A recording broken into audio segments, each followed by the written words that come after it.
Okay, can you please tell me your name and where you're originally from? My name is Alexandra Escobar, and I'm original from El Salvador. Okay, when did you move here and why did you choose to come to America?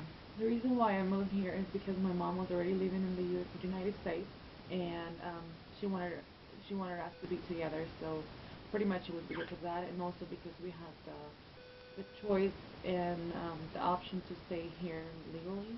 So that's why we decided to stay here. Okay, great. What are some of the biggest challenges you faced when you first arrived?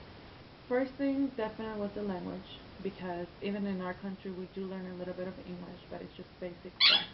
So when you move from a country where everything's completely different, including the language, definitely that's something that is a huge barrier for you. That's something that you have to face pretty much every day in your life when you come to the US. So that's what happened. How did you cope with this challenge?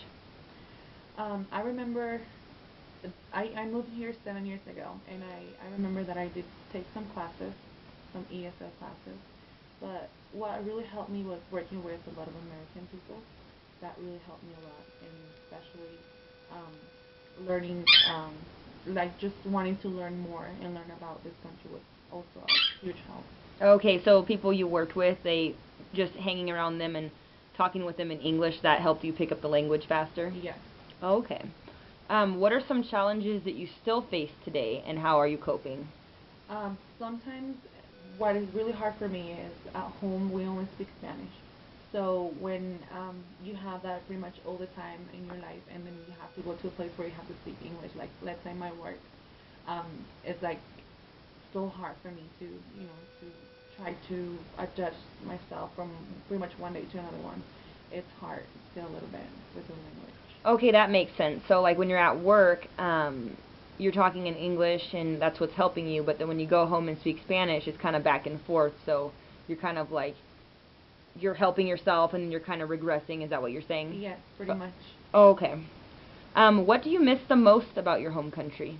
My dad still lives there, and he's he's what I really miss a lot, and that's what I really miss the most. But a lot of the rest of my family, my friends, the food, and the culture there because it's a completely different culture.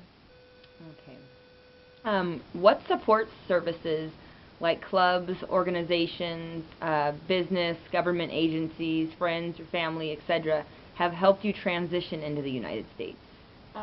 Well, when I moved here, I went to TNCC and I did about a year of English classes. I took some ESL classes.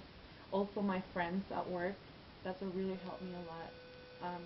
Thank God I had a lot of people that they helped me with my language. I remember that I first started there and they were correcting me in a really nice way. So I think I lost um, when if I was shy, I lost all shyness. So I lost it all, and because I had really good friends back in that time that were helping me a lot.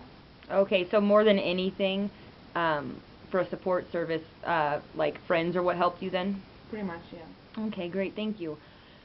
So my next question is, what are some things that you like the most about living in the United States? I love the culture. Definitely, I know it's a huge difference compared to my culture, but I really like that the freedom that we have here. It's totally different what we have back there. Um, the food, I love the food. I love. I really like Reno. At first, we were gonna move to Phoenix, Arizona, and I really didn't like that. So I think um, Reno, the city of Reno, I really like it. So Okay, great. If you have family living here, how are they adjusting into the American culture? it's been a little bit more harder on them just because they haven't picked up the language very good.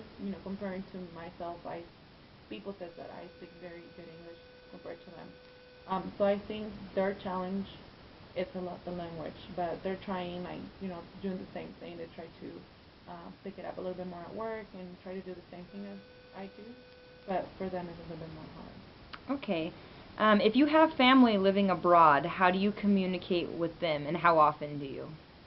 We use phone calls every once in a while, but also we do Facebook pretty much every day, especially with my dad.